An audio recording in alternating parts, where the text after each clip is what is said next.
దేవుని వాక్యమును ధ్యానం చేసుకుందాం. పరిశుద్ధ లేఖన భాగముల నుండి ద్వితీయోపదేశ కాండ గ్రంథం 5వ అధ్యాయం 16వ వచనము నుండి చదువుకుందాము. నీ దేవుడైన యెహోవా నీకు అనుగ్రహించు దేశములో నీవు దీర్ఘాయుష్మంతుడవై నీకు క్షేమము కలుగునట్లు నీ దేవుడైన యెహోవా నీకు ఆజ్ఞాపించినలాగున నీ తల్లిని తండ్రిని సన్మానింపుము. ప్రార్థన. దయగలిగిన మా తండ్రి, మహోన్నతుడా నీకు స్తోత్రములు. 4 ఆజ్ఞలలో సువిశాల సుసంపన్న వర్తమాన భాగ్యమును నీవు దయచేసినందుకు నిన్నే వందిస్తున్నా. ఈ దినము ధ్యానించుకొనబోయే 5వ ఆజ్ఞ విషయములో మీరే నీ జ్ఞానోక్తిని మాకు దయచేసి నీ మర్మమయ్యున్న వాక్కులను మా నోట ఉంచి మా హృదయములు కడుపారా భుజించగా పొందిన తృప్తిని మా ఆత్మకులు నీవే దయచేసి నీ పరిశుద్ధ మర్మ భరితమైన సంతుష్టి వాక్య వర్తమానములను మా ఆత్మీయ దివ్యులుగా వెలిగింపచేసి నీవే మహిమ పొందమని మాతో మాటలాడు జీవవాక్యధార అయిన యేసు నామములో వేడుకొనుచున్నాము తండ్రి. ఆమేన్. సమస్త జీవాధిపతియగు ప్రభువు తన శోధన, తన సాధన, తన బోధన, తన వాదనతో ఈ లోకమునకు తీర్పు తీర్చిన ప్రభువే ఈ వాక్య వర్తమానముతో మన శోధనలకు తీర్పును, మన సాధనములకు ఓర్పును, మన ఘనమైన ఏర్పాటులకు నేర్పును ప్రభు దయచేసి దీవించును గాక. ఆమేన్. ప్రభు పేరిట దేవుని యొద్దకు వచ్చిన వారలారా, దేవుడిచ్చిన 10 ఆజ్ఞల క్రమములో 5వ ఆజ్ఞ దేవుని అయిన యెహోవా తెలియజేస్తున్నది. దేవుడైన యెహోవా నీకు అనుగ్రహించు దేశములో నీవు దీర్ఘాయుష్మంతుడవై నీకు క్షేమము కలుగునట్లు నీ దేవుడైన యెహోవా నీకు ఆజ్ఞాపించిన లాగున నీ తండ్రిని నీ తల్లిని సన్మానింపుము. ఇది 5వ ఆజ్ఞ. అక్కడ ఉన్న వాక్యములో తల్లిదండ్రులను సన్మానించుట వల్ల దేవుడు ఇస్తూ ఉన్నటువంటి ఆశీర్వాదం ఏమిటి అంటే దీర్ఘాయుష్మంతులుగా చేయటం. దైవజనులైన దేవదాసయ్య గారు తల్లి మిషనకు లోదర మిషనులో జీవించినంత కాలము ఒక మాయని మచ్చగా ఈ లోకమాయని శోధించిన తను జీవించిన తన తల్లి మిషనుకు ఏ దినమో మచ్చ తీసుకొచ్చే పని చేయలేదు. ఆ తరువాత తండ్రి మిషనులోనికి వచ్చిన తరువాత అంతకంటే అత్యుత్సాహముతో దేవునిలో సాగటం, తండ్రి పేరు నిలబెట్టి ఒక ఉన్నతమైన కుమారునిగా జీవించారు మన తండ్రి గారు. అందుకు గాని దేవదాసయ్య గారికి ప్రభువు 20 సంవత్సరాల ఆయుష్ను పెంచారు. ఇక్కడ మనకు ప్రత్యక్షముగా మన జనకులే ఉదాహరణగా కనబడుతున్నారు. ఈ శోధన కాలంలో, శ్రమ కాలంలో, సాతాను వేధించే కాలంలో, అధికారము ఎక్కువైపోయిన కాలంలో ఒక మనిషి వాక్యంలో రాసినట్లు అధిక వయస్సు అంటే అధిక బలం ఉంటే ఎన్ని సంవత్సరాలు అండి? 80 సంవత్సరాలు. కానీ మన దైవజనులు దేవుడిచ్చిన ఆయుధాలముతో, దేవుడిచ్చినటువంటి బలముతో, అంటే ఈయనకు అధిక బలము దాటి ఆత్మీయ బలము చేకూరింది. ఏమిటమ్మా? శరీరం ఇచ్చే అధిక బలం పూర్తయింది, ఆత్మ ఇచ్చే ఆత్మీయ బలము ఆయనకు చేకూరడం ద్వారా ఆయన ఆయుధారము వాక్యము చెప్పబడిన దాన్ని బట్టి 40 సంవత్సరాలు పెరిగిందట. దేవుని వాక్యములో ఏ ఆజ్ఞయు గడి దాటిపోదు. అందుకని దేవుని వాక్యములో ఎంతో ప్రసన్నతను దేవదేవుడు అనుగ్రహిస్తూ ఉన్నాడు. తల్లిని తండ్రిని గౌరవించుట ద్వారా, సన్మానించుట ద్వారా నిజముగా ఇంటి ఆశీర్వాదమును మనం పొందుకుంటామా అంటే దైవజనుని యొక్క వర్తమానములు తెలియజేస్తున్నారు. మధుర వాక్య వచనాన్ని మీకు చూపిస్తాను. పరిశుద్ధ గ్రంథములో నుండి సామెతల గ్రంథము 1వ అధ్యాయము 8వ వచనము. నా కుమారుడా నీ తండ్రి ఉపదేశము నీ తండ్రి యొక్క ఉపదేశమును ఆలకించుము. నీ తల్లి చెప్పు బోధను త్రోసివేయకుము. చాలండి. ఇక్కడ దీర్ఘాయుష్మంతుడిగా మార్చబడాలంటే తల్లిని తండ్రిని సన్మానించాలి. ఈ తల్లిదండ్రులను సన్మానించాలి అంటే రెండు ప్రాముఖ్యమైన విషయాలను దేవుని వాక్యం తెలియజేస్తూ ఉంది. ఒకటి తండ్రి ఇచ్చే ఉపదేశము, రెండవది తల్లి చేయు బోధ. అందుకే దైవజనులారు బాధలందున బోధ చేయుచు నాదుడు నీ నాదుడు ఎదుచుండే అన్నారు. అంటే ఇది ఏ బోధ అనగా దైవజనుడు కీర్తన పుస్తకం తెలుగు క్రైస్తవ కీర్తనలు ఏమిటి అంటే మనకు అమ్మ నేర్పును దయచేసే లాలిపాట అన్నారు అయ్యగారు. అందుకే ఒక కీర్తన లాలి లాలి అనేటువంటి కీర్తన కూడా అయ్యగారు రాశారు. అంటే ఈ కీర్తనలో ఏమని రాస్తుంది? తల్లి ప్రేమను కనపరుస్తున్న బైబిల్ మిషన్ ఏం చెప్తుందంటే నీకు బాధ కలిగినప్పుడు బోధ చేయొచ్చు, నాథుడు నీ నాథుడు అగుచున్నాడని నువ్వు తలంచాలి. దేవుని ప్రియబిడ్డలారా, ఇక్కడ తండ్రి యొక్క ఉపదేశము, తల్లి యొక్క బోధ కనబడుతుంది. ఉపదేశం అంటే ఏంటి, బోధ అంటే ఏంటి?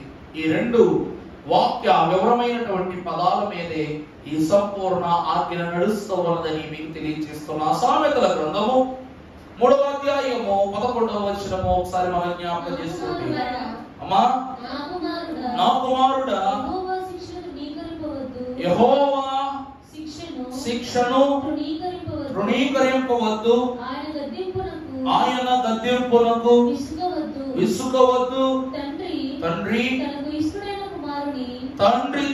ఇష్టడైన కుమారుని గద్దించు రీతిగా యెహోవా తాను ప్రేమించు వారిని. దేవుని ప్రియబిడ్డలారా, దేవుని వాక్యము అనగా తండ్రి యొక్క ఉపదేశమే తెలియజేస్తున్నా. నా కుమారుడా, తండ్రి ఏం చెప్తున్నాడు? నా కుమారుడా, నీ దేవుడైన యెహోవా నీకు శిక్ష విధించినప్పుడు నువ్వేం చేయకూడదు, దాన్ని తృణీకరించకూడదు. అందుకే వాక్యములో వ్యర్థము వాడని తండ్రి తన బిడ్డకు విరోధి అని తెలియజేస్తున్నారు.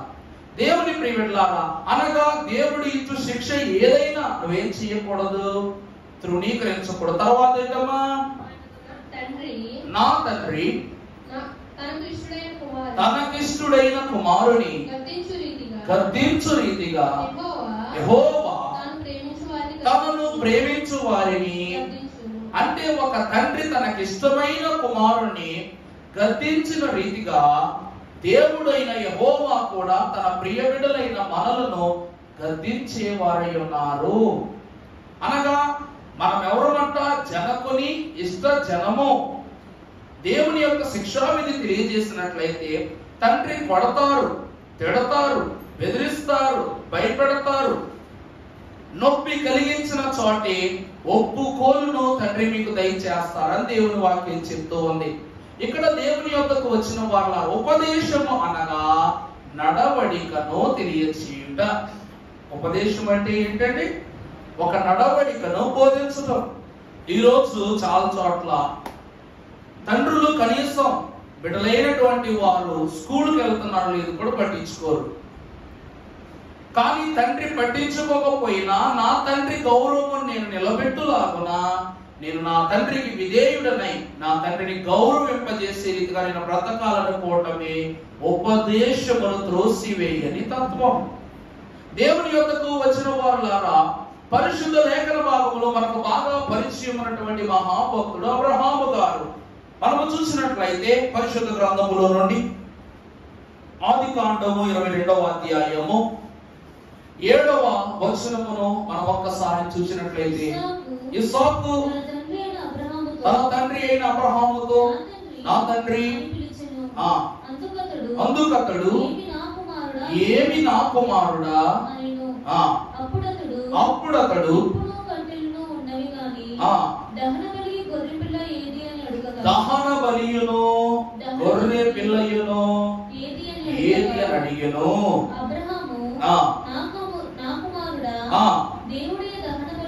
దేవుడే దహన బలికి గొర్రె పిల్లను చూసుకొనని చెప్పాను. దేవుని ప్రియబిడ్డలారా, ఇక్కడ తండ్రి కుమారుడికి ఉపదేశం ఇస్తున్నాడా లేదా? కుమారుడైన ఇస్సాకుకు అబ్రహాము అయిన తండ్రి అయిన అబ్రహాం గారు ఉపదేశం ఇస్తున్నారు. కుమారుడికి సందేహం వచ్చింది, తండ్రి మనం అన్ని స్థిరపరచుకుని వచ్చి ఉన్నాము, కానీ కట్టెలు అగ్ని కావలసిన సముదాయం అంతా ఉంది, కానీ ముఖ్యమైనది అనగా సమర్పణకు స్థిరపరచబడు గొర్రె పిల్లను మనము తీసుకొని రాలా, అది ఏది అని అనగానే ప్రభువే గొర్రె పిల్లను సిద్ధపరచును అన్నారు. ఇది అబ్రహాము మహాభక్తుడు తన కుమారుడైన ఇస్సాకులకు తెలియజేసినటువంటి జ్ఞానోక్తి. ఇక బాగా చెప్పాలంటే ఉపదేశం. ఈరోజు మనమే చూడండి, మనం బయలుదేరి వెళుతుంటే దాని ప్రయాణంలో ఒక పెళ్లికో లేకపోతే ఒక ఫంక్షన్కో వెళుతున్నాం. వెళ్ళే వాళ్ళం చేతులతో వెళ్తామా, ఒక గిఫ్ట్ పట్టుకుని వెళ్తాం. అప్పుడు కొంతమంది ఏం చేస్తారు, అనుకోకుండా గిఫ్ట్ మర్చిపోయామనుకోండి, పెళ్లికి వచ్చామన్న ఆనందం కూడా మర్చిపోయి గొడవ పెట్టుకుంటారు. ఇక్కడ దేవుని యొక్క ప్రియబిడ్డలారా, అబ్రహాము కూడా దేవుడు కోరుకున్న బహుమానాన్ని మనం ఇవ్వడానికి వెళుతున్నామని ఇస్సాకు చెప్పాడట. కానీ బహుమానమునకు సముదాయముగా ముఖ్య కారణముగా ఉండవలసినటువంటి అర్పణ ఏదైతే ఉందో అది లేదు తండ్రి. ఇప్పుడు మనం దేవునికి ఇవ్వాలి, దేవునికి ఇవ్వవలసిన సమర్పణ, దేవునికి ఇవ్వవలసిన బహుమానం ఏదైతే ఉందో దానిని దేవుడే సిద్ధపరచడం ఏంటి అని ఎవరికైనా ఏం రావాలి? సందేహం రావాలి. కానీ తండ్రి చెప్పాడు దేవుడే గొర్రె పిల్లలు ఇస్తారు అని చెప్పగానే ఆశ్చర్యము పోలేదు. అలాగని సంతుష్టిగా సరే అనుకున్నట్టుగా కాకుండా నా తండ్రి చెప్పారు కదా అని తండ్రి వెనక నడిచాడు. అంటే తను తండ్రి ఉపదేశించిన ఉపదేశం ఏదైతే ఉన్నదో దానిని ఇస్సాకు త్రోసివేయ లేదు. అందుకు గాను చదువుమా తర్వాత వారిద్దరూ దేవుడు అతనితో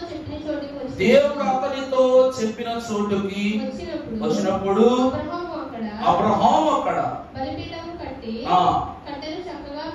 కట్టెలను చక్కగా పేర్చి తమ కుమారుడు ఇస్సాకును బంధించి అప్పుడు అబ్రహాము తన కుమారుని వధించుటకు తన చెయ్యి చాపి కత్తి పట్టుకొనగా యెహోవా దూత పరలోకము నుండి అబ్రహామా అని అతన్ని పిలిచెను. అందుకతడు చిత్తము ప్రభువా నేను. చాలండి, చాలు. ఇక్కడ రెండు ఉపదేశాలు కనబడుతున్నాయమ్మా. ఏమిటి తెలుసా? తండ్రి అయిన దేవుడు అబ్రహామునకు తన యొక్క ప్రత్యక్షతను కనపరిచి, ఓ అబ్రహామా, నేను నీకు ఒక ఉపదేశాన్ని తెలియచేస్తాను. ఏమిటంటే నీ ప్రియ కుమారుడగు ఇస్సాకును నువ్వేం చేయాలి? నాకు అర్పణగా ఇవ్వాలి.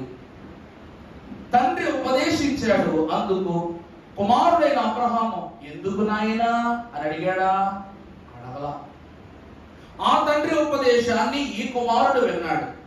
అలాగే ఈ కుమారుడా నా కుమారుడా, దేవుడి గొర్రె పిల్లను సిద్ధపరచును అని తండ్రి ఉపదేశించగా నా తండ్రి చెప్పాడు కదా, ఇంకా వేరే మాట లేదని ముందుకు వెళ్ళిపోయాడు. అనగా వారు వారి తండ్రి యొక్క మాటలకు లోబడుటను బట్టి ఆ సమయమున జరగవలసిన దహన బలి అర్పణ ఏదైతే ఉన్నదో అది క్లుప్తముగా ఇప్పుడు అక్కడ వ్రాయబడిన మాట ఏమిటంటే అబ్రహాము ఇస్సాకును బంధించెను. ఎందుకంటేనండి అక్కడ ఒక చిన్న కథ జరిగిందంట. ఏ తండ్రి అయినా ఎంత కసాయవాడిగా ఉన్నవాడైనా సరే మేక నరికేటప్పుడు కాస్త కన్నీళ్లు చెమగిలుతాయి అంటారు. ఎందుకంటే ఎంతకాలం పెంచుకున్నటువంటి నా మేక నా గొర్రె అనేటువంటి సానుభూతి. మరి సొంత కుమారుని అర్పణగా ఇవ్వాల్సి వచ్చినప్పుడు దేవునికి మాటించాడన్న మాటను కాసేపు పక్కన వచ్చితే అతను సొంత కుమారుడు గనక గుండె రాయి కాకమానదు, సమ్మగిల్ల కామానదు. కాబట్టి ఇస్సాకు అన్నాడంట, తండ్రి నీ మనస్సు మారి నువ్వు నన్ను విడిచిపెట్టేస్తావేమో, నా చేతులు కాళ్ళు కదలకుండగా కట్టి అన్నాడంట. ఏమిటండి? నా చేతులు కాళ్ళు. మన వాక్యంలో పరిపూర్ణంగా ఏది రాయబడాల, మన అర్థవంతమైన భావాన్ని బట్టి రాశారు. కానీ హెబ్రూ బైబిల్స్ లో మాత్రం ఒక క్లియరెన్స్ అంటే కింద ఆ భావానికి తగ్గ వివరణ ఇస్తారు. ఆ బైబిల్లో ఉంటుంది అన్నమాట. తండ్రి నీ మనస్సు ఏ తరుణమునందైనను కుమారుని యొక్క పితృ ప్రేమ యొక్క తత్వమును బట్టి నువ్వు విడిచిపెట్టేస్తావేమో, అది జరగకూడదు, అందుగాను నన్ను కట్టేయి అన్నాడట. కట్టేశాడు. నువ్వు నన్ను చంపుతున్నప్పుడు పొరపాటు నన్ను నోరు తెరిచి నాన్న అని అనగానే నీ మనసు మారిపోతేమో, అందువలన నా నోరు కూడా కట్టేయి. ఇక్కడ మనం చూసినప్పుడు అబ్రహాము తన కుమారుని చూస్తూ చూస్తూ చంపలేడేమోనని తండ్రి నీ కళ్ళకు కూడా నువ్వేం చేసుకో, గంతలు కట్టుకొని నన్ను అప్పుడు వదిలించు. ఎందుకంటే నీ కంటి ముందు చీకటి, నీ కళ్ళ ముందు నేను కానరాను. నువ్వు ఏ గొర్రె పిల్లను వధిస్తున్నప్పుడు ఎలా ఉంటావు, యథావిధిగా అలాగే ఉంటావు. అందుకే ఆకాశము నుండి దేవునితో దిగి వచ్చి అబ్రహామా అబ్రహామా అని అడిగినప్పుడు ఏమంటుంది అబ్రహాం అక్కడ? చిత్తము ప్రభువా. ఏమంటున్నాడండి? దేవుని యొక్క దూత. అక్కడ వ్రాయబడిన మాట ఏమిటో తెలుసా అండి? అబ్రహామా అబ్రహామా అని దూత పిలిస్తే ఇతను ఏమంటున్నాడు? చిత్తము. పిలిచినది దూత, కానీ పలికినది ఎవరికి? ప్రభు. అంటే అబ్రహాం ఎవరు చూడట్లేదు? కుమారుణ్ణి చూడట్లా, దేవుణ్ణి చూడట్లా, దూతను చూడట్లా. చూసారా? మనకు అర్థమైన వరకు అక్కడ ఏముంది? అబ్రహాము తన కుమారుని వధించాడు. ఎలా వధించాడు అన్నది ఆ హీబ్రూ బైబిల్లో రాశాడు భక్తుడు. చూసారా దేవుని యొక్క చతురత? దూతను పంపి 2 మార్లు అబ్రహాము అని పిలిచినప్పుడు, ఎందుకంటే దేవుని స్వరము ఒక్కసారి వినబడి చాలు, వెంటనే మనం ఇంద్రియాలన్నీ ఏమైపోతాయి? ఒక సాటిస్ఫాక్టరీలోకి వచ్చేస్తాయి, ఒక అలైన్మెంట్ లోకి వచ్చేస్తాయి. రోమాలు నిక్కపొడుచుకోవడం అంటారు. ఇంకా బాగా చెప్పాలంటేను మనం వెంటనే మన ఉన్న స్థానంలో ఒక ఎనర్జీ మాసినట్టుగా మారిపోతాం. అంత గాంభీర్యమైన స్వరము దేవునిది. కానీ 2 మార్లు దూత అబ్రహామా అబ్రహామా పిలిచినప్పుడు అప్పుడు చిత్తము ప్రభువా అంటూ ఉన్నాడు. దేవుని ప్రియమిత్రులారా, అబ్రహాము తన కుమారునికి ఏం చేస్తున్నా బంధించి తన కళ్ళకు కూడా బంధకాన పెట్టుకున్నాడు. దేవుని ప్రియమిత్రులారా, ఇక్కడ ఈ తండ్రి ఆ తండ్రి మాటకు ఈ తండ్రి మాటకు ఈ కుమారుడు లోబడ్డారు. అందుకు గాని దేవుడు ఏ శ్వాసాన్నిస్తున్నాడు?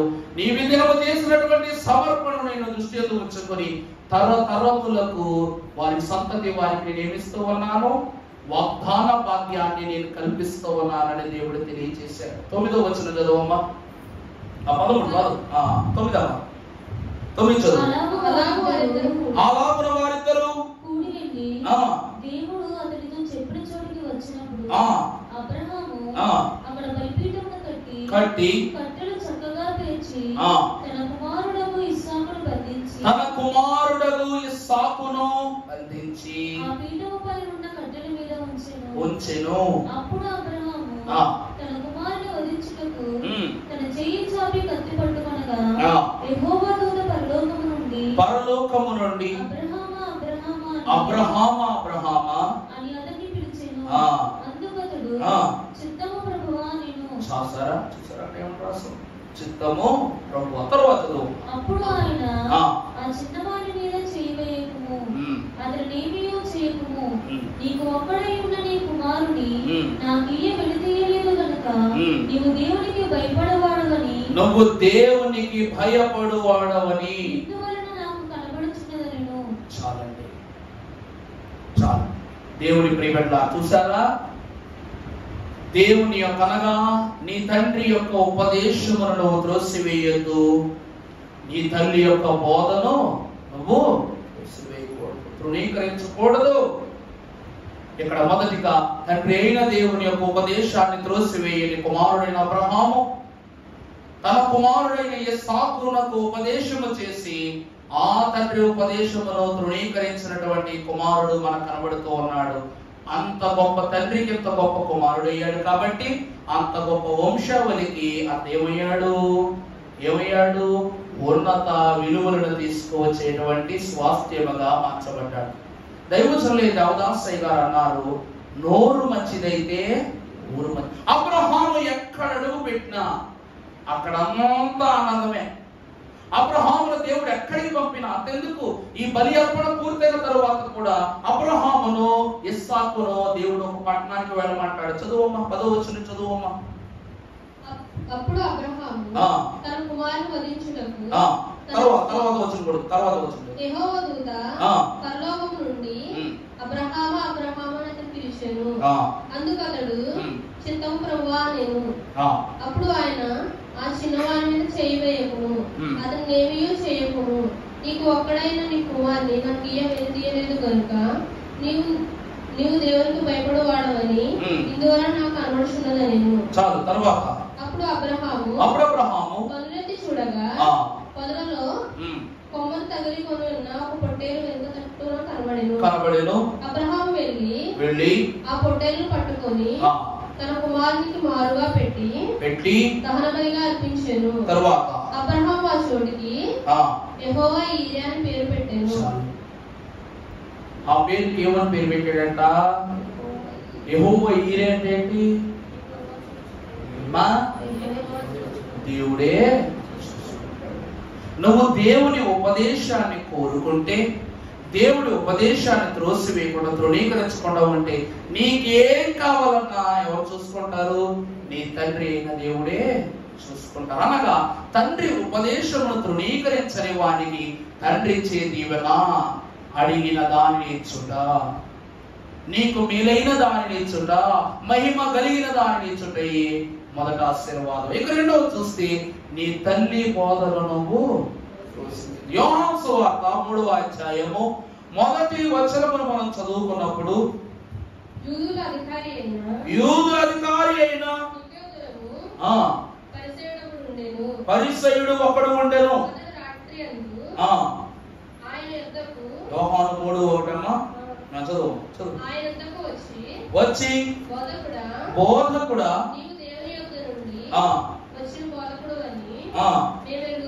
మేమెరుగుదుము, దేవుడు అతనికి తోడై ఉంటేనే గాని నీవు చేయు సూచక క్రియలను ఎవరు చాలండి. ఇప్పుడు 1 యోహాను 3వ అధ్యాయము ప్రారంభం నుండి చదవండి. మీరు ప్రశ్నకు సమాధానం తెలియజేస్తారు ప్రభు. సహోదరులారా ఆశ్చర్యపడకుడి, మనము సహోదరులను కనుక చాలండి, మరణములో నుండి జీవములోనికి దాటి ఉన్నారు. ఇక్కడ తల్లి యొక్క ఉపదేశాన్ని ఎంత ప్రత్యేకంగా ప్రభు తెలియజేస్తున్నారంటే, దేవుని వాక్యములో తల్లి ఉపదేశాన్ని తృణీకరించకుండా ఒక ఉన్నత స్థానాన్ని సంపాదించుకున్న భక్తులలో మహాభక్తుడైన యాకోబు చాలా శ్రేష్ఠుడు. మహాభక్తుడైన యాకోబు ఎవరు? చాలా శ్రేష్ఠుడు. దేవుని వాక్యములో మనం చూసినప్పుడు ఆదికాండం 27వ అధ్యాయము 6వ వచనము చూసినట్లయితే, అప్పుడు రెబెకా చూచి ఇదిగో నీ తండ్రి నీ అన్నయ్య ఏశావుతో మృతి పొందక మునుపు నేను తిని యెహోవా సన్నిధిని నిన్ను ఆశీర్వదించినట్లు నా కొరకు మాంసము తెచ్చి నాకు రుచిగల భోజనమును సిద్ధపరచుమని చెప్పగా వింటిని. చాలండి. ఇక్కడంట తండ్రి అయినటువంటి ఇస్సాకు తన పెద్ద కుమారుడు జ్యేష్ఠుడైనటువంటి ఏశావుతో, నాన్న నాకు ఆకలేస్తుంది నాన్న, నువ్వు నాకు రుచికరమైనటువంటి వేట తీసుకుని వచ్చి దాన్ని భోజనము వండి నీవు నాకు ఇచ్చినట్లయితే నేను నీకేమిస్తా? ఆశీర్వాదము అనగా జ్యేష్ఠత్వాన్ని నీకు ఇస్తానని తండ్రి అయిన ఇస్సాకు కుమారుడైన ఏశావుతో చెప్పాడు. ఈ మాటలు ఎవరు విన్నారంట? తల్లి వింది, రెబెక్కమ్మ గారు వింది. ఆమె విని చిన్న కుమారుడి దగ్గర పరుగున వచ్చి, నాన్న ఇది సంగతి, నేను ఈ మాటలు విన్నాను, అందువలన నేను నీకు ఒక అద్భుతమైన రుచికరమైన ఆహారాన్ని నేను వండిస్తా, ఈ ఆహారాన్ని తీసుకుని మీ తండ్రి గారి దగ్గరికి వెళ్ళు, ఆయనకి ఆహారాన్ని వడ్డించు, ఆయన్ను ప్రసన్నం చేసుకో, ఆయన ఆనందపరచు, ఆయన ఇచ్చు దీవెనలను నువ్వు అందుకో. దేవుని ప్రియబిడ్డలారా, ఎందుకంటే భక్తుడైన ఇస్సాకునకు జ్యేష్ఠత్వము ఏశావుకే ఇవ్వాలన్నది అతనికి వంశోద్ధారకముగా వచ్చిన తలాంతు. కానీ వాక్యములో ఆమె గర్భములో తన కుమారుడైనటువంటి ఇస్సాకు, ఆ యాకోబు, ఏశావులు ఒకరితో ఒకరు పెనుగులాడుచు ఉన్నప్పుడు ఈమె ప్రభు దగ్గర మొరపెట్టుకున్నది, ప్రభువా వీరిలాగే నా శరీరములో, నా యొక్క గర్భములో పెనుగులాడుచు ఉంటే నేను చనిపోతా. అందువలన నీవే నాకు మార్గం ఉపదేశించనగానే అప్పుడు ప్రభు అంటారంట, భయపడకు కుమారి, భయపడకు. నీ గర్భమునందు 2 జన సమూహములు బయటకు రాబోతున్నాయి. 2 బిడ్డలు కాదు, 2 జన సమూహములు. అటువంటి 2 బిడ్డలను నేను నీకు ఇస్తూ ఉన్నాను. పెద్దవాడు చిన్నవాడికి ఏమవుతాడు? దాసుడు అవుతాడు. అంటే ఈమె గర్భములో బిడ్డలు రూపింపబడకమునిపే తండ్రి సంకల్పము యాకోబు మీద ఉంది. అందుకే దీనిని తండ్రి సంకల్పముగా భావించి తన భర్త అయిన ఇస్సాకు తలంపును గౌరవిస్తుంది, కానీ తండ్రి సంకల్పాన్ని నెరవేరుస్తోంది. అందుకుగా ఏమేం చేసింది? తన చిన్న కుమారునికి అంతస్తు దక్కాలన్న భాగ్యముతో ఈ తల్లి ఏం చేసింది? కుమారుడికి బోధ చేసింది. ఏమని? నేను నీకు ఆహారం వండిస్తాను, నువ్వు నీ నాన్నగారి దగ్గరికి వెళ్ళు, వడ్డించు, ఆయన ఆనందపరచు, ఆయన ఇచ్చే దీవెన పుచ్చుకొని బాగా చేసింది. అప్పుడు యాకోబు అంటాడంట, అమ్మా మా అన్నేమో రోమములు కలిగిన వాడుగా ఉంటాడు. ఎందుకంటే పుట్టుకతోనే రోమ వస్త్రం ఇవ్వబడది. అతని దేహం ఎలా ఉంటది? రోమములు తినేటవాడు. అది ఎర్రని వాడు, కొట్టు బలము గలవాడు, రోమములు గలవాడు అనగా జుట్టు ఉన్నట్లుగా శరీరం అంతా ఉంటదంట. ఇతడేమో నున్నని వాడు అని రాయబడి ఉంది. నా తండ్రి గురుడివాడు, అంటే పెద్ద వయసు వాడైపోయాడు కనుక చూడలేకపోయినా ఆనవాళ్ళు కట్టగలడు. కాబట్టి నా తండ్రి ఒకవేళ నన్ను దీవించడానికి నా మీద చేయవద్ది, నన్ను ప్రేమతో దగ్గరికి తీసుకున్నప్పుడు నా శరీరం ఉన్నదని కనిపెట్టి నా తండ్రి నన్ను ద్వేషిస్తాడేమో అమ్మ, ఎందుకు ఇలా చేయకుంటే అప్పుడు ఆమె ఏం చేసిందంట?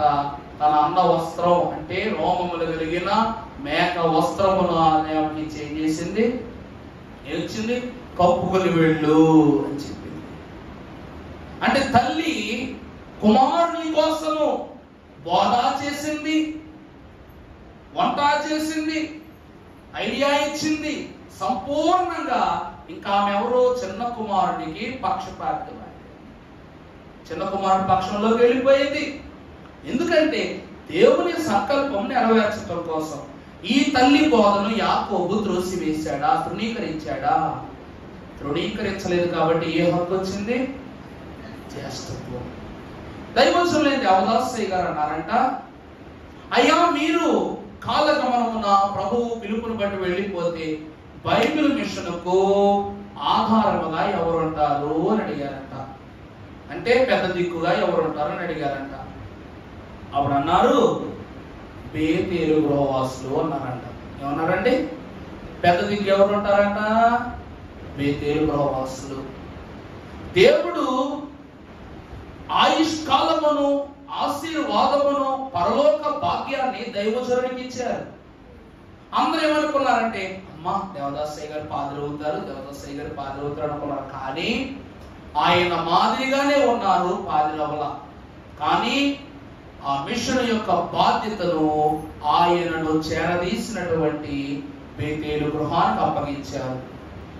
కారణం ఏమిటి అంటే, ప్రియులారా, దేవుని యొక్క సంకల్పము దైవజనుడికి అప్పగించుట. కానీ ఆ అంతస్తు ఎవరికి చేరాలో వారికి చేర్చడమే దైవజనుడి యొక్క పని. అలాగే దేవుడు కూడా పరలోకము నుండి స్వరము ద్వారా ఎవరికి చెప్పారు? రెబెక్కమ్మ గారికి చెప్పారు, అమ్మా ఇదిగో నీ గర్భములో ఉన్న పెద్ద కుమారుడు చిన్న కుమారుడు దాసుడు అవ్వాల్సిందే, ఆ క్రమము నీ చేతుల మీద జరిగించాల్సిందే అని చెప్పాడు. చిన్నప్పటి నుంచి యాకోబు చెప్పేది, దేవుడు నీయందున్నాడు, దేవుడు నీయందున్నాడు, దేవుడు నీయందే ఉన్నాడని ఆమె రోజు బోధ చేసింది. ఆనందపడ్డాడు. బోధ చేసినట్లుగానే బోధ వినిపించింది, సిద్ధపరిచింది, ఆహారం కావలసిన దారులన్నీ తెలిసింది. ఏర్పాటు చేసింది, దీవెనలు ఇప్పించింది. ఇప్పించిందా లేదా? అంతే. దేవుని ప్రియబిడ్డల తల్లి బోధ ఎంత ఘనమైనదో ఆలకించండి. అంత బోధ చేశారు కనుక యాకోబు శ్రేష్ఠుడయ్యాడు, జ్యేష్ఠుడయ్యాడు, ఇష్టుడయ్యాడు. మొదటిది ఏమిటి? అబ్రహాము ఉపదేశమును తోసివేయని వాడుగా ఉన్నాడు, ఇస్సాకు ఉపదేశమును త్రోసివేడిగా ఉన్నాడు. ఇక్కడ యాకోబు తన కుమారుడు రెబెక్కమ్మ గారి కుమారుడిగా తల్లి ఉపదేశాన్ని త్రోసివేయని వాడుగా కనబడుతున్నారు. అందుకే వీళ్ళందరూ ఏమయ్యారంట? గొప్పవాళ్ళు. అంటే వీళ్ళు ఆజ్ఞ అతిక్రమం చేయాల. ఆజ్ఞ అతిక్రమం చేస్తే ఏమై ఉండేది? పాపం అయిపోయి ఉండేది. అబ్రహామునకు ముందుగాను ఆది తల్లిదండ్రులు మనకు కనబడుతున్నారు. వారేం చేశారట? తండ్రి ఉపదేశాన్ని ఏం చేశారు? త్రోసివేశారు. అలాగే తల్లి అనగా ఏదేను వనము గర్భాశయము వంటిది అన్నారు తండ్రి గారు. ఏదేను వనం ఏంటండి? తల్లి గర్భము వంటిది అన్నారు. మరి ఆ గర్భములోనికి పాపాన్ని తీసుకొచ్చారు కాబట్టి తల్లి కూడా ఏం చేసింది? దేవుడు ఏం చేశారు? ఆ తల్లిని కూడా వారిని బయటికి వెళ్ళిపోమని చెప్పారు. అందుకే తండ్రి ఉపదేశాన్ని రోజు తండ్రి వచ్చేవారంట. చల్లటి పూట వచ్చి రోజు చెప్తుండేవారు, జాగ్రత్త, పక్కనే ఉన్నాడు పగాడు, మీ చక్కరెక్కుతాడు వచ్చి అని చెప్తుండేవారు. ఆ వీళ్ళు విన్నారు. రోజు చెప్పే మాటలే కదా అనుకున్నారు. ఎప్పుడైతే పాపంలో పడిపోయారో తండ్రి ప్రేమే వీరికి నోచినప్పుడు ఇంకా చూసారా, ఈరోజు కొన్ని చోట్ల చూస్తాం, భార్య భర్తలు ఉంటారు. కొడుకు ఏదైనా చేయరాని ఘోరమైన తప్పు చేస్తే, ఇంట్లో గింటేసిన తప్పు చేస్తే ఏమంటారు? మనం పాత మాటల్లో మాట్లాడుతున్నాం, జానకి నీకు వాడు కావాలా నేను కావాలా? ఏమంటారండి? అంటారా లేదా? అంటారు. యజమానుని యొక్క మాటకు యజమానురాలు ఏం చేయదంట? ఎదురు చెప్పదు. ఎందుకంటే యజమానుడు సర్వము ఎరిగిన వాడు అని, సర్వ బాధ్యత పారంపర్యతలో భుజముల మీద పోయి వాడు కనబడుతున్నాడు. ఆయన తెలుసు. అందుకే ఒట్టు మాటలు కాదు, సదా కాదు, నిజమే. ఏమంటాడు? నీకు వాడు కావాలా నీకు కావాలా? వాడొస్తే ఇంట్లో పరువు ఉండదు, నేను వెళ్ళిపోతాను. నీకు యజమానుడు ఉండడు. వాడినే ప్రేమించు, వాడినే పెంచు, వాడినే పోషించిన ఎక్కలేదు అంట. ఎందుకు అంటారు అంటే అంతటి ఘోరమైన అపరాధం చేశారు. అలాగే తండ్రి కూడా అంటూ ఉన్నాడు, మీరు ఏదైనా వనడంలో ఉండటానికి ఇష్టం లేదు. అంజూరపు చెట్టు కూడా ఆశ్రయం ఇచ్చింది, ఏమైపోయింది? ఎండిపోయింది. ఈ రోజు వరకు ఎండిపోయే ఉంది. ఆశ్రయం ఇచ్చింది కనుక పాపమునకు నువ్వు చేయూతనిస్తే లోకము పరలోకము ఏమైపోతుంది? నీకు చేయి విడిచిపెట్టేస్తుందంట. దేవుడు చేయి విడిచిపెట్టేశాడు, ఏదైనా మనము కూడా చేయి విడిచిపెట్టేసింది. బయటకు వచ్చి ఆహారం లేని వారై, ఆకలి తప్పికలు గల వారై, తన స్వకీయ సేద్యమును కలిగిన వారై వారు జీవించడం ప్రారంభించారు దేవుళ్ళు. అందుకే ప్రియుల దేవుని వాక్యం సెలవిస్తూ ఉన్నది, నీ తండ్రి యొక్క ఉపదేశమును తృణీకరించవద్దు, తల్లి బోధను త్రోసివేయవద్దు. ఇక్కడ మనం మరొకటి చూసినట్లయితే లూకా సువార్త 2వ అధ్యాయము 48వ వచనము. లూకా సువార్త 2వ అధ్యాయం 48వ వచనం. అమ్మా, ఆయన తల్లిదండ్రులు ఆయనను చూచి మిక్కిలి ఆశ్చర్యపడిరి.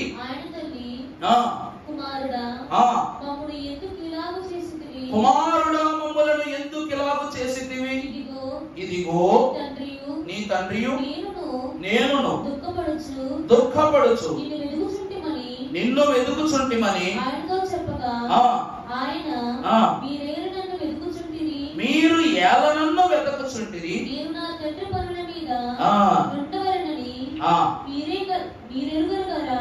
నేను నా తండ్రి పని మీద ఉండవలెనని. చాలండి. దేవుని ప్రియబిడ్డలారా, యేసు క్రీస్తు ప్రభువారి యొక్క తల్లిదండ్రులు అయినటువంటి యోసేపు మరియమ్మ గారు ప్రభు యొక్క క్రియలను తలంచుకొనుచూ ఉన్నారు. అంటే ఆయన యొక్క వయస్సు క్రమక్రమంగా పెరుగుతుంది. పనులు దేవునిలో చకచకా జరిగిపోతూ ఉన్నాయి. ఒక దినాన ప్రభు చేసే పనులను చూసి ఆశ్చర్యపోతూ ఉన్నారట. కుమారుడా, నిన్ను గురించి మేము చింతిస్తున్నా. నువ్వు ఎక్కడికి వెళుతున్నావో, ఏ పని మీద వెళుతున్నావో, ఎక్కడిని బట్టి వెళ్తున్నావో నువ్వు మాకు చెప్పి చేయనాయన అంటే, అప్పుడు ప్రభువు పెద్దవాని వలె, అంటే గురువు వలె వారికి ఏమంటున్నాడట, అమ్మా నాన్న మీకు తెలీదా?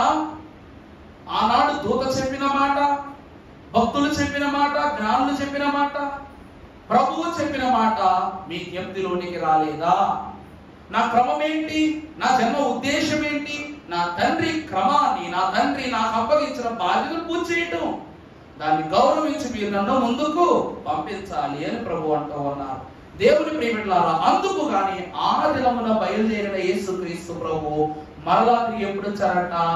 కానాను వివాహంలోనే వచ్చారు. అప్పుడు వెళ్ళిన ప్రభువు ఎప్పుడు తిరిగి వచ్చారండి? కానాను వివాహంలోని ప్రభువు తిరిగి వచ్చినట్లు కనబడదు. అప్పుడు తల్లి మొట్టమొదటి కోరిక అడిగింది, ఏమని? నా కుమారుడా, ఈ వివాహము నందు ద్రాక్షరసం అయిపోయినది కనుక నీవు ఈ వివాహము అబాసు పాలు కాకుండా నువ్వేం చెయ్యి?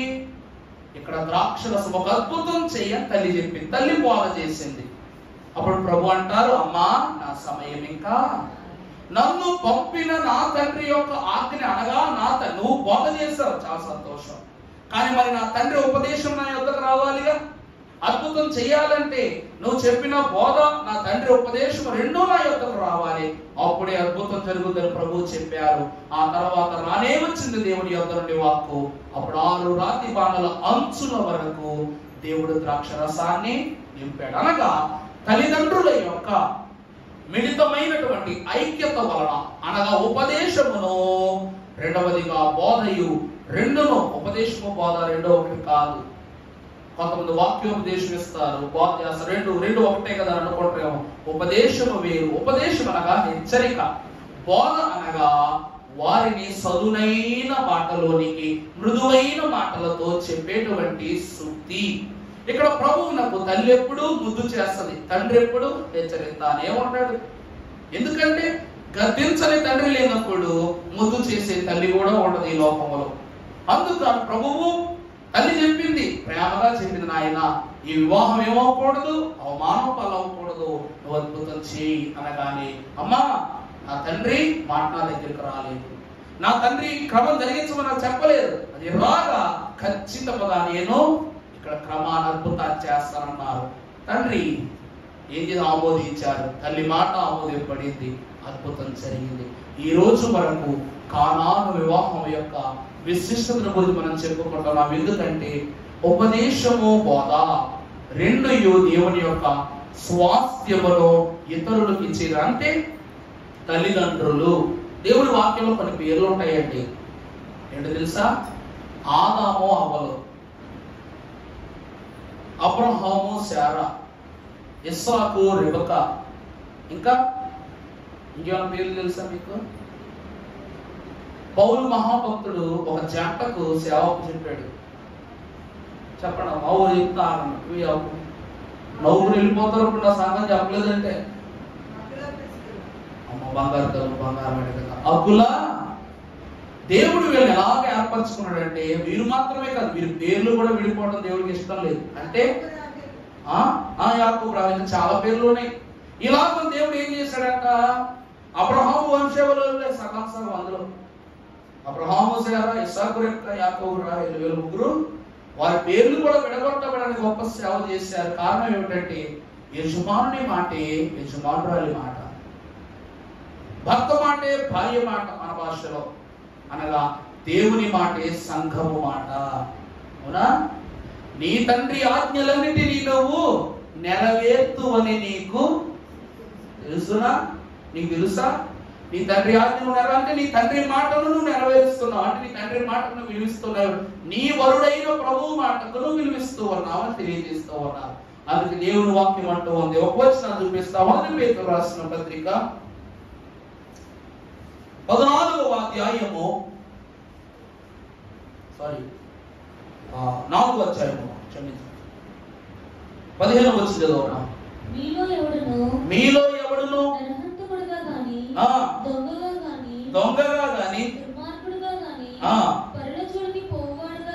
పరుల జోలికి పోవువాడుగా గాని బాధ అనుభవింప తగదు.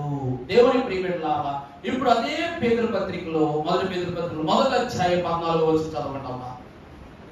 నేను పరిశుద్ధుడనై ఉన్నాను. దేవుడు ఏమంటున్నాడు? నేను పరిశుద్ధుడు. ఇందాక భక్తుడు ఏమంటున్నాడు వాక్యంలో, మీలో ఎవరిని ఎలా ఉండకూడదు?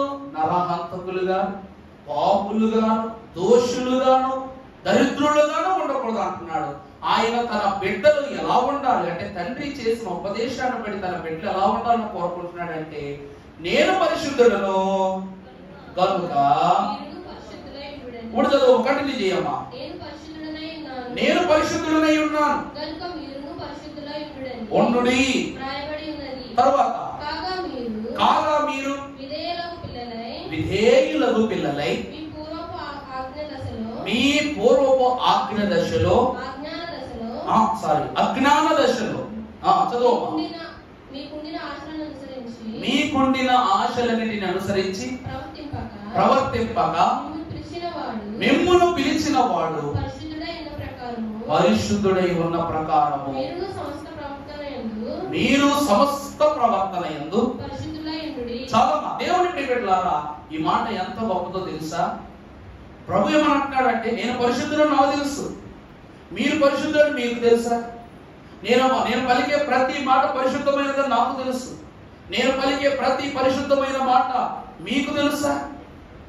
అంటే ఈ గతములో మీరు ఏం చేశారయ్యా అంటే, లోకానుసారమైన ఆశలకు, ప్రేమలకు, లోభాలకు మీరు లోనైపోయి ఒక నిజమైన మాటను మీరు ఏం చేశారు?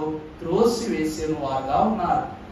అందుకే ప్రభు ఏమంటున్నారు, ఆ మాటలను నమ్మొద్దు, ఆ మాటలను విడిచిపెట్టి పరిశుద్ధతలోకి రండి అంటూ ఉన్నారు. యేసు క్రీస్తు ప్రభువునందు ఇష్టులై జీవించుచు దేవుని యొద్దకు వచ్చిన వారులారా, నాలో గొప్ప మనవి ఏమిటంటే, ఆ దినమునందు దైవజనునికి కూడా తల్లి మిషన్ అంటే అపారమైన ప్రేమ. ఈరోజు నీకు అమ్మ కావాలా, నాన్న కావాలంటే ఏం చెప్తాం? నీకు గుడిగడ కావాలా, ఎడంకర కావాలంటే ఏం చెప్తాం? ఏ కనిష్టం చెప్పడం రెండో కన్ను చేసుకుంటాను నేను. రెండు కళ్ళు, రెండు పెదాలు కలిస్తేనే మాట, రెండు దంతములు కలిస్తేనే ఆహారం, అలాగే రెండు నాసిక రంధ్రాలు కలిస్తేనే జీవవాయువు, రెండు మినికిడి కలిగిన చెవులు ఒకట పోతే ఒక దాంట్లో వినపడదు అనుకుంటారు. పిచ్చోళ్ళు మహానుభావులు ఉన్నారు, కానీ రెండింటికి drum system, ear drum system ఒక్కటే ఉన్నది. ఈ ముక్కు రెండింటికి ఇక్కడ నాస్ట్రిల్ అంటారు, ఈగో నాస్ట్రిల్ అంటారు దీన్ని. ఇది కానీ విరిగిపోయింది అనుకోండి, ఇక్కడి నుంచి వచ్చే గాలి పీల్చబడదు కానీ వదలటానికి ఉండదు. నీ ఎలక్ట్రోవాల్స్ లోపల లక్రోవాల్స్ అని ఏమైపోతాయి, ఇలా ముడుచుకుపోతాయి అన్నమాట. ఎంతున్న నీ కిడ్నీ, ఎంతున్నటువంటి నీ లంగ్ అనగా ఊపిరితిత్తులు ఏమైపోతాయి, ఎంత మోతాదు దిగిపోతాయి అంటే చిన్నగా అయిపోతాయి. దేవుని యొక్క వాక్యం యొద్దకు వచ్చిన వారులారా, దేవుని సన్నిధిలో ఆయనను గమనించుటకు గాను, ఆయనను ఆస్వాదించుటకు గాను ప్రభు ఏమన్నారు? క్రీస్తు సంఘమునకు శిరస్సు అయి ఉన్నారు. ఈ శిరస్సులో ప్రతి భాగము రెండేసుగా దేవుడికి ఇచ్చేశాడు. నీ బుర్ర అనగా నీ బ్రెయిన్ ఏమైంది? రెండు భాగాలు డివైడ్ అయింది. ఒక భాగం మాత్రం నీకు స్పందనలు అందించేది. Cerebrum, cerebellum, medulla oblongata, spinal nerve. అంటే వెంట్రుక వరుసలో నీకు ఒక దారం లాంటి నరం ఉంటది. అది కానీ తెగిబడింది అనుకోండి, ఏమవుతాయి? నీ చేతులు కాళ్ళు పడిపోతాయి. పక్షవాయు జీవిత కాలం పక్షవాయు అయిపోయి అలాగే ఉంటాం. ఇక్కడ దేవుని వాక్యం ఏం చెప్తూ ఉన్నది అంటే, ఆ కాలమునందు అనగా లోకహిత స్నేహములో గతములో మీరు లోకాన్ని, లోక స్థితులను అనుసరించారు, కానీ ఈ దినమున నేను చెప్పే ఉపదేశాలు పరిశుద్ధమైనవి, చేసే క్రియలు పరిశుద్ధమైనవి. వాటిని విడిచి మీరు పరిశుద్ధులగుట నిమిత్తము నా యొద్దకు రండి అని ప్రభు తెలియజేస్తూ ఉన్నారు. యేసుక్రీస్తు ప్రభు అని మాట్లాడది, అమ్మా నా తండ్రి ఆజ్ఞ నెరవేర్చుటకి నేను ఇక్కడకు వచ్చి ఉన్నాను అని ప్రభు తెలియజేస్తున్నారు. మరొక మాట మీకు చూపిస్తాను. పరిశుద్ధ గ్రంథములో నుండి లూకా సువార్త 15వ అధ్యాయం 18వ వచనము. లూకా సువార్త 15వ అధ్యాయం 18వ వచనం. అమ్మా నేను లేచి నా తండ్రి యొద్దకు వెళ్ళి, తండ్రి నేను పరలోకమునకు విరోధముగాను. చాలండి. ఇక్కడ మనం చూస్తే ఇందాక వచనములో మీరు లోకాన్ని అనుసరించారు కనుక మీరు పాపములో ఉండిపోయారు, ఇప్పటికైనా మీ దృష్టి మార్చుకొని, మీ ఆలోచన మార్చుకొని పరిశుద్ధులు అవడానికి రండి అని ప్రభు అన్నారు. అంతే కదమ్మా? ఇక్కడ తప్పిపోయిన కుమారుడు అంటున్నాడు, తండ్రి నేను నీ పరలోకానికి ఏమయ్యన్నా విరోధముగా ఉన్నా. అంటే మనం ఎంత తప్పు చేస్తున్నామో, ఎంత దూరమైపోయామో ఆ తప్పిపోయిన కుమారుడు మాటల్లో తనే చెప్తున్నాడు. తన తండ్రిని దాటి లోకాస్తుని పట్టుకుని వెళ్ళిపోయాడు. కానీ అక్కడ మాట ఉపమానములు పరలోకపు విరోధిని తాను తన యొక్క మాటల్లో తెలియజేస్తున్నాడు. ఆ తర్వాత ఏమంటున్నాడండి, ఇక మీదట అనిపించుకొనుటకు, అంటే నీ ఉపదేశము నేను తోసేశాను, నీ మాటలు నేను వెక్కిరించాను, నీవిచ్చిన ఆనందాన్ని నేను దూరపరుచుకున్నాను, సమస్తమునకు నేను ఏమైపోయా, యోగ్యుడు కాకుండా పోయా. ఈరోజు నేను నీ కుమారుని చెప్పుకోవడానికి నాకేమి లేదు, అర్హత లేదు అని చెప్పుకున్నాడు. తగ్గించుకుంటున్నాడు, తనను తాను తగ్గించుకుంటున్నాడు. తర్వాత దేవుడు ఏమంటున్నాడు చదువు, అందుకు నీ కూలి వారిలో ఒకనిగా నన్ను పెట్టుకునుమని. చదువు, వచ్చెను, తండ్రి అతడిని చూచి కనికరపడి పరిగెత్తి వారి మెడ మీద పడి. చాలండి, ఈ మాట చెప్తే పొరపాటున వీడియో మా ఫ్రెండ్ చూస్తే బాధపడతాడేమో. సరే ఏమైంది చెప్తాం, వాడు చూడాలిగా. అయినా మంచి సంఘటనే. నేను స్కూల్లో చదువుకునేటప్పుడు పేరు చెప్పాలి, నాకు ఒక మిత్రుడు ఉండేవాడు, వాడికి తెలియకూడదు కదా. వాళ్ళ ఫాదరు మదరు డివోర్స్ అన్నమాట, విడిపోయారు. కానీ ప్రతి పేరెంట్స్ విజిటింగ్కి వాళ్ళ మావయ్య వాళ్ళు వచ్చేవాళ్ళు. వస్తూ ఉంటే ఆ కుర్రవాడు ముస్లిం. ఎప్పుడు నమాజ్ చేసుకునేటప్పుడు తను ఏమని కోరుకుంటాడంటే లాస్ట్ లో, డాడీ మమ్మీ ఎప్పుడు ఒక్కసారైనా నన్ను కలిసి చూడటానికి రావాలని ప్రార్థన చేసుకునేవాడు. వాడు నమాజ్ చేసుకునేవాడు. చేసుకుంటే మాకు ససిలో మంత్లీ లేకపోతే 2 months కి అన్నట్లుగా వాళ్ళ టైం టేబుల్ బట్టి వాళ్ళు పెడతారు, వాళ్ళ వీళ్ళు బట్టి ఖచ్చితంగా మంత్ లో 1 or 2 times పేరెంట్స్ విజిటింగ్ ఉంటుంది. అంటే తల్లిదండ్రులు క్యారేజీల నిండా పిల్లలకి ఇష్టమైన భోజనం, వాడి ఇష్టంగా ఏం తింటాడు ఆ భోజనం, బట్టలు, వాడికి అవసరమైన సామాన్లు, కావలసిన స్నాక్స్, డబ్బులు అంటే తీసుకొస్తారు. అన్ని తీసుకొస్తారు, వాడికి ఇష్టమైనవి చేస్తారు. ఆ ఒక్కరోజు తల్లిదండ్రులు ఖర్చు పెట్టి ఖర్చు ఎంత ఉంటుందంటే సుమారుగా 10,000 రూపాయలు ఖర్చు పెట్టే వాళ్ళు ఉంటారు, 25,000 రూపాయలు ఖర్చు పెట్టే వాళ్ళు కూడా ఉంటారు. అంత పిల్లల మీద ఆ ప్రేమను వ్యక్తపరచడం, ఆ రోజంతా ఇంక వేరే పని పెట్టుకోరు. కొంతమంది లీవుల కోసం గొడవలు పెట్టుకుంటారు, కొంతమంది పొద్దున్నే వాళ్ళ కోసం వంటలు చేయడానికి, ఎందుకంటే మా అమ్మగారికి అనుభవం ఉంది కాబట్టి అమలాపురం నుంచి ఇక్కడ దాకా వచ్చేవారు. పొద్దున్నే సుమారు 2 గంటలకు లేచి అన్ని సిద్ధపరచుకొని క్యారేజ్ సర్దుకొని ఆటో మాట్లాడుకొని ఫరమని పరిగెట్టుకుంటూ వచ్చి దానికోసం ఎన్ని తిప్పలు పడేవారు. గంటల పిల్లలు ఎత్తుకుంటారు అనమాట. అందరిని ఎత్తుకుని వాడు అడుగుతున్నాడు, వాడి గురించి మాట్లాడి సంతకం పెట్టి తొందరగా. కొంతమంది ఎక్కువ సమయం గడపాలని పొద్దున్న 6 గంటలకే వచ్చేస్తారు. హైదరాబాద్ నుంచి వచ్చేవాళ్ళు ఉంటారు. ఈ కుర్రోడు వాళ్ళ పేరెంట్స్ హిసార్ అనే వేరే స్టేట్ లో ఉంటారు, బీహార్ ఏరియాలో ఉంటారు అనమాట. అంటే వాళ్ళ నాన్నగారు ఉద్యోగం అక్కడ, వీళ్ళ అమ్మగారు మాత్రం లోపలగానే, ఊరు తెలియదు కానీ దగ్గరలోనే ಮತ್ತೆ ఆంధ్రప్రదేశ్ లో ఉండేవారు. ఆ రోజు అంటే ఒక 4 నెలల్లో ఈ ఇయర్ అయిపోతుంది అనగా పేరెంట్స్ విజిటింగ్ అన్నమాట. మేమందరం మా తల్లిదండ్రులు వస్తారో ఆనందం మాకుంది, వాడికి మాత్రం వస్తారో రారో బాధ. ఆ బాధతో వాడు దిగలుగా కూర్చున్నాడు. మేమందరం ఏం చేస్తాం, ఎవరైనా పేరెంట్స్ రాకపోతే వాళ్ళని మా ఫ్రెండ్స్ లో మాతో తీసుకుపోయి మా పేరెంట్స్ ఇచ్చిన భోజనం వాళ్ళతో షేర్ చేసుకుని ఆ రోజు ఆ లూట అలా తీర్చుకునేవాళ్ళం. ఆ రోజు మా గ్యాంగ్ అంతా, అప్పటికి మా తల్లిగారు వారు రాలేదు. మేమందరం కూర్చొని మేము అదో మాట్లాడుకుంటున్నాం, ఆడుకుంటున్నాం. అప్పుడు సడన్ గా వాళ్ళ నాన్నగారు వచ్చారనమాట. రాగానే వీడు వెంటనే, అంటే ఇక పక్కన సార్ ఉన్నారు, హెచ్ఓడి ఉన్నాడు, ఇన్ఛార్జ్ ఉన్నాడు అనుకుంటూ చూడట్లా, బెంచ్ మీద నుంచి దబాలమని ఎగిరి పరిగెత్తుకుంటూ వెళ్ళి వాళ్ళ నాన్నగారు మేము పడిపోయి ఇంకా ఆయన వదలట్లా. వాడి కళ్ళలో ధారాపాతంగా నీరు వచ్చేస్తుంది. వాళ్ళ నాన్నగారు కూడా ఇంకా ఆ యొక్క స్థితిని తట్టుకోలే. వారు కూడా ఏం చేశారు, వాళ్ళ నాన్నగారు తీసుకెళ్లి ఆ వస్తువు ఈ వస్తువు కొంటుంటే వాళ్ళ అమ్మగారు కాసేపు తర్వాత వచ్చారట. వచ్చి మా అబ్బాయి ఏడండి అని చెప్పి అడిగితే ఇప్పుడే వాళ్ళ నాన్నగారితో వెళ్ళాడండి అని చెప్పారట. ఈమె వాళ్ళిద్దరిని వెతుక్కుంటూ వెళ్ళి వాళ్ళిద్దరిని కలుసుకున్న తర్వాత వాళ్ళందరితో రోజంతా ఎంత అద్భుతంగా వాడు తిరిగాడు, ఎంత ఆనందపడ్డాడు. సాయంకాలం మా అమ్మా నాన్నలతో మేము గడిపిన దానికన్నా వాడు ఆనందము 100 రెట్లు ఎక్కువ. అప్పుడు వాడు రూముకు రాగానే ఆనందంతో నమాజ్ చేస్తూ అంటున్నాడు అనమాట, దేవా నువ్వు నీ బిడ్డలను ఈ రోజు అనాథలు కానివ్వవు, నీ బిడ్డల విషయంలో ఈ రోజు నువ్వు వెలుగు తట్టు తీసుకోవు, నువ్వు మాట ఇచ్చావంటే నిలబెట్టుకుంటావు. నా కోసము నా తల్లిదండ్రులు మళ్ళీ ఐక్యపరిచావా? ఆ తర్వాత నుంచి ఈ రోజు వరకు వాళ్ళ తల్లిదండ్రుల మధ్య ఏం లేవు, మీ భేదాలు లేవు, అందరూ ఐక్యంగా ఉంటున్నారు.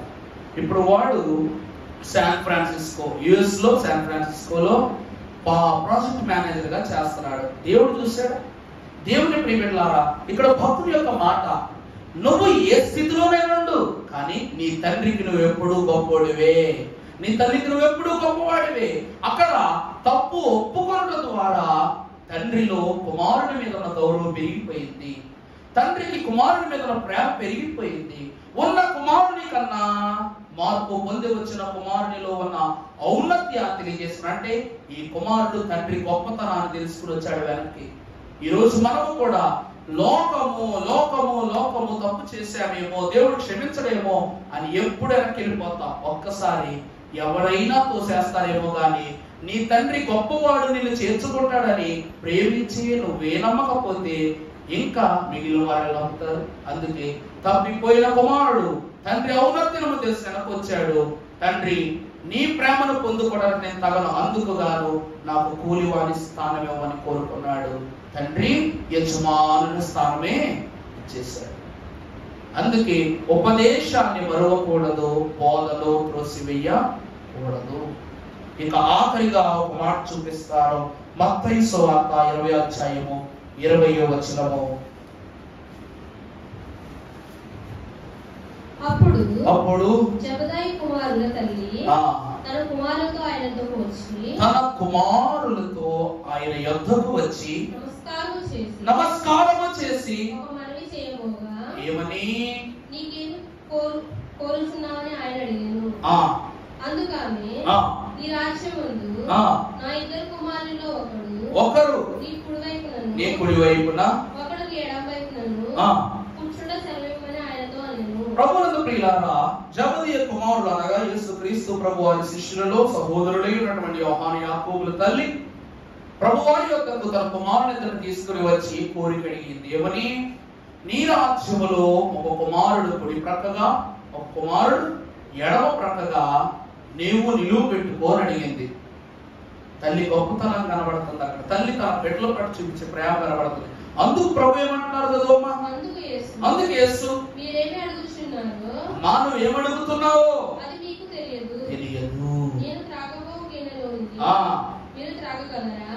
దేవుని ప్రియబిడ్డలారా, యేసు ప్రభువే స్వయంగా ఈ పాత్రను చేత్తో పట్టుకుని, తండ్రి నీ చిత్తమైతే దీన్ని నా యొద్ద నుండి తొలగించండి. సర్వలోక పాప భారమును మోయగలిగే దేవుని కుమారుడే ఆ గిన్నెను ప్రక్కకు తొలగించమని తండ్రికి మొరపెట్టుకున్నాడు. ఆ ప్రియ కుమారుడు యేసు ప్రభు ఈ తల్లిని ఏమని అడుగుతున్నాడు? నా చేతిలో ఉన్నది అనగా ఈ గిన్నెలో ఉన్నది నువ్వు త్రాగగలవా అని అంటే ఆ తల్లి ఆలోచించుకోండి ఏమని చెప్పింది? మరి ఇంకేమని చెప్తాం? ఇప్పుడు ప్రభువు ప్రేమ ఎక్కువ కనబడుతుందా? తన బిడ్డల మీద ఈ తల్లి ప్రేమ ఎక్కువ కనబడుతుందా? సిద్ధపడిన ప్రభువే నీ చిత్తమైతే అన్నారు, కానీ నువ్వు త్రాగగలవా అని అడగగానే నేను త్రాగగలను అని తల్లి చెప్తుందంటే దేవుడు ఎంత గొప్ప స్థానాన్ని తల్లికిచ్చాడు. అప్పుడైనా సరే ప్రభు ఏమంటారంటే, అమ్మా ఇది నా చేతిలో నిర్ణయం కాదు, నా ప్రభు చెప్పాలి, నా తండ్రి చెప్పాలి.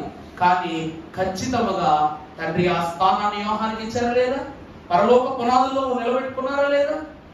దేవుని వాక్యం సెలవిస్తూ ఉంది, తల్లిదండ్రుల యొక్క ప్రేమ, తల్లిదండ్రుల యొక్క ఔన్నత్యము తెలుసుకున్నవాడు పాప వృత్తి నేర్చుకోడు. అందుకే రాశారు, తల్లిదండ్రులను మర్యాదస్తుల పిల్లలను పేదలను తల్లిదండ్రులను మార్యా దాస్తులను పేదలను ఇలా దీర్ఘాయువు కల్గా నించో ఘనముగానో ఇలా దీర్ఘాయువు కల్గా నించో ఘనముగానో పాపవృత్తిని మానో కొనోమి. అది దేవుని సత్యము. నీ తల్లిదండ్రులను గౌరవించడమే పాపములోని తొలి విజయం. లోకం మీద నీ తొలి విజయం, అపవాది మీద నీ తొలి విజయం. అపవాది ఈదిలో నివసించడు, ఇంట్లోనే నివసిస్తాడు. అమ్మ కష్టం కలిగిస్తాడు, నీ కష్టం కలిగిస్తాడు, నాన్న కష్టం కలిగిస్తాడు. మీ ఇల్లు కూలిపోతే చాలు, ఇంకా ఈదిలో ఏ పనైనా ఏం చేయలేవు, బయట ఏ పనైనా చాకబెట్టలేవు. అందుకే నీ తల్లిదండ్రులను మర్యాదస్తులుగా పెద్దలుగా భావిస్తే అదే ఇళ్ళలో నీకు దీర్ఘాయువుగా దేవుడిస్తాడు. దాన్ని ఎవ్వరూ దాటింపలేరు కనుక అట్టి గొప్ప ఉపదేశమును చెయ్యు తండ్రి మాటను, గొప్ప బోధ చెయ్యు తల్లి మాటను నిత్యము మన హృదయములో ఆశీర్వాద వచనముగా తండ్రి ఉంచి దీవించి ఇలా దీర్ఘాయువును మనందరకు దయచేయును గాక. ఆమేన్.